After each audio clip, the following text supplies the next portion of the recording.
Hello guys అందరికి. Welcome to our channel movie with Vivek. 'Kaushal jis versus Kaushal' movie అయితే జియో హాట్‌స్టార్‌లో 2 hours 10 minutes run టైమ్‌తో హిందీలో స్ట్రీమ్ అవుతుంది. తెలుగులో అవైలబుల్‌గా లేదు. మరి ఇలాంటి తెలుగు లాంగ్వేజ్‌లో అవైలబుల్‌గా లేని మూవీ రివ్యూస్‌ని కూడా నేను పెడుతూ ఉంటాను. సో, మీకు వీలైతే ఈ ఛానల్‌ని సబ్స్క్రైబ్ చేసుకొని పక్కనున్న బెల్ ఐకాన్ ఆల్‌లో పెట్టుకోండి. ఇక ఈ మూవీ యొక్క ప్లాట్ లైన్ ఏంటంటే, మన హీరో యొక్క తల్లిదండ్రుల గొడవలు డైవోర్స్ వరకెళ్తాయి. సో, ఇక మన హీరో ఏం చేశాడు? చివరికి ఏం జరిగింది? అనేదే స్టోరీ లైన్. మూవీలో అయితే మంచి ఫీల్ గుడ్ సీన్స్ అయితే ఉన్నాయి. And at the same time మనకేదో వాళ్ళు లెక్చర్ పీకుతా ఉన్నట్లుగా గూడా అనిపిస్తది ఒక్కొక్కసారి. అది గాక ఈ మూవీ అందరి ఆడియన్స్ కోసమైతే కాదండి. కొంతమంది సెట్ ఆఫ్ ఆడియన్స్‌కి మాత్రమే ఈ మూవీ నచ్చే అవకాశం ఉంటది. అంటే ఆ సెట్ ఆఫ్ ఆడియన్స్ యొక్క మైండ్ సెట్ ఎలా ఉండాలంటే, నాకు కొన్ని మంచి ఫీల్ గుడ్ సీన్స్ ఉన్నా చాలు. మిగతా మూవీ అంతా సోగున్నా పర్వాలేదు చూసేస్తాను అని అనుకునే ఆడియన్స్‌కి నచ్చుతదండి.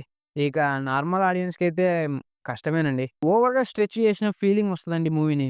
2 అవర్స్ 10 మినిట్స్ రన్ టైమ్ బదులు బిలో 1 ½ అవర్‌లో ఇంకా చూపించగలిగినుంటే ఒక అబోవ్ యావరేజ్ ఫిల్మ్‌లా ఉండేదండి. ఏదో అప్పుడప్పుడు అలా ఫీల్ గుడ్ సీన్స్ వచ్చిపోతా ఉంటాయి. ఇక ఆ సీన్స్‌కి మధ్యలో జరిగేదంతా గూడా డ్రాగ్ అనిపిస్తదండి. ఆ కోర్ట్ డ్రామా ఏదైతే ఉందో అండి దాన్ని బాగా వాడుకొని ఎమోషన్స్‌ని క్రియేట్ చేసుండొచ్చు. బట్ ఎందుకో ఆ కోర్టు డ్రామా ఏదో పెట్టాలి అన్నట్లుగా పెట్టారనిపించింది. ఇక ఆ క్లైమాక్స్ గురించయితే పెద్దగా మాట్లాడుకోవాల్సిన అవసరం లేదండి. మనకు ఆల్రెడీ తెలిసిపోతది. ఇక చివరికి ఏం జరుగుతది? ఎలా జరుగుతది? అని అంతా. ఇక ఓవరాల్‌గా ఈ మూవీ రేటింగ్ వచ్చేసి ఇది నా వరకు మాత్రమే 2.5 ఔట్ ఆఫ్ 5. ఈ రివ్యూ గనుక మీకు నచ్చినట్లయితే వీడియోని లైక్ చేసి, ఛానెల్‌ని సబ్స్క్రైబ్ చేసుకొని, పక్కనున్న బెల్ ఐకాన్ ఆల్‌లో పెట్టుకోండి. Thank you all. Thank you so much.